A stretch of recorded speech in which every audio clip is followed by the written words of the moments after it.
एबे एबे आंचलिक पाणीपाग विभाग पक्षर एक बड़ खबर सामना आसी। सूचना अनुसार सारा राज्य में तातीर ताहू अग्निवर्षा 5 दिन जाए मिलबनी निस्तार।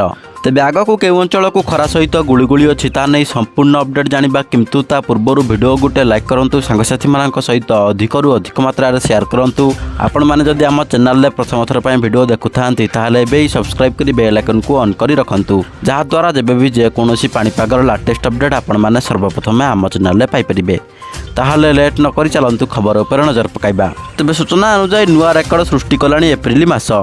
लगातार 12 दिन धरी जारी रही ग्रीष्म प्रभाव। तेबे आसंता 5 दिन पर्यंत स्थिति असंभाल हेब। आकाशरू बर्षिब निया। 2 दिन पर रेड वार्निंग जारी कला पाणीपाग केन्द्र। तेबे 45 रु 48 डिग्री छुईब तापमात्रा। दिन 11टा ठारू अपराह्न 3टा पर्यंत पीक आवर घोषणा। शिशु, वयस्क, रोगी और गर्भवती को घर न बाहरिया को परामर्श। सारा राज्य में प्रचंड ग्रीष्म लहरी जारी रही बेले मे द्वितीय सप्ताह पर्यंत तातीरू निस्तार मिलिब नाही बोली पूर्वानुमान करिछि आंचलिक पाणीपाग विभाग।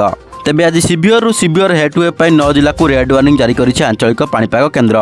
विशेषकर बालेश्वर, मयूरभंज, ढेंकानाल, झारसुगुड़ा, गंजाम, गजपति, बलांगीर, नुआपड़ा और कलाहांडी जिला को सतर्क सूचना दि जाइछि।